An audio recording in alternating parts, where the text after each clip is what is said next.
So right now, if you are putting out a statement talking about how your heart goes out to the hostages in Israel, but you are not saying that your heart goes out to the people, the civilians, the children of Gaza, if you are condemning Hamas, but you are not simultaneously condemning the Israeli government and the US's unconditional support for the Israeli government as they are bombing civilians in Gaza, as they have cut off food and electricity to a city that is over 50% children because of the extremely low life expectancy rate there, because people there are suffering under the worst form of apartheid in the world's largest open-air prison and constantly are experiencing violence at the hands of the Israeli army.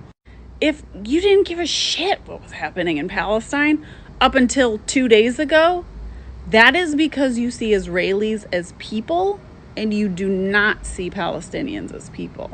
And if you live in the US and that's you, it's understandable if you haven't been paying attention, because supremacists, and that is how racism works.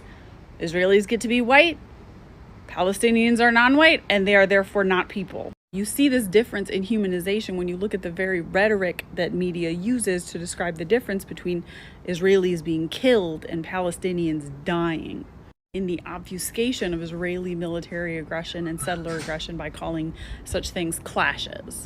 And maintaining the dehumanization of Palestinians is so important to the project of white supremacist imperialism in Palestine that it is extremely threatening to do anything to humanize Palestinians.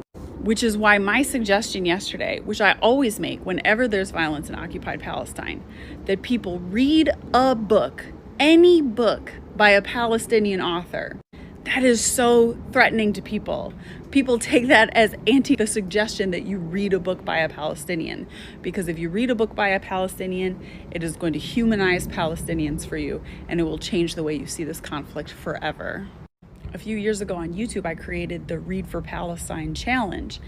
And apparently that was so threatening that it got me put on an Israeli block list, and this notorious website, which I won't name, but which keeps tabs of, people they say are notorious anti-Semites. And I, an outspoken Jewish author, am, according to them, a horrible anti-Semite because I encourage people to read Palestinian literature.